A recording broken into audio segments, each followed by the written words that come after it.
And that's what this particular table is about. Sitting down and having a look at the material that we've got, what can cause that microstructure to fail? What sort of situations will it get a shear stress? What sort of situations will cause a cyclic stress? What situations cause the part to melt? What can cause it to be ripped apart?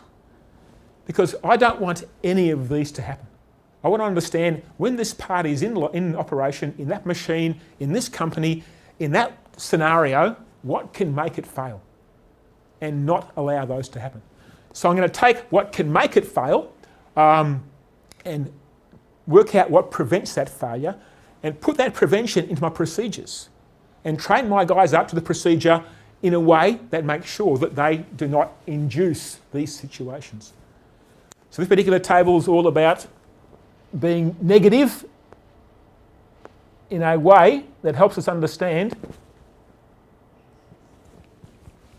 how can I prevent this failure of that microstructure? What is it that will prevent that, make that part of our process of running that machine, of maintaining the machine, of even procuring the machine?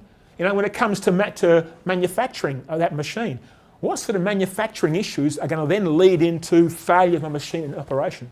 So the metallurgical selection, if it's a casting, you know, if they cast it poorly and there are holes and gaps and cavities in that casting, that's going to lead eventually to failure of my machine.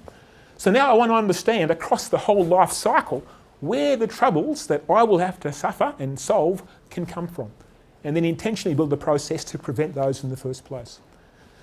So there's quite a few reasons that our parts can fail, and this is the whole purpose, is to take a table of the things that can go wrong: unbalance, misalignment, shrinkage, expansion, hammer, pressure hammer from our process. If our process has a lot of pressure hammer, then that will lead to failure. So now I've got to design a process where that hammer is prevented, where if that cannot be prevented, then I'm monitoring the effects of that stress on my parts. So when it comes to deciding our maintenance and our operating techniques in plant wellness, we actually look at the worst case scenarios.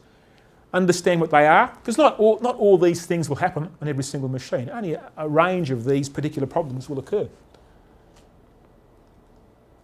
But knowing what they are, I can now design a process to address them and to prevent them.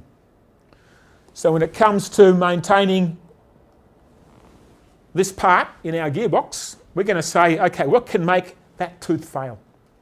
And from our list, we'll get maybe a dozen things that can make that part fail. That dozen, we then look at the strategies to prevent those: operating, maintenance, even initial procurement, initial selection strategy. So I want to understand how to protect this thing from failure and build the protection into what we do every day in this company.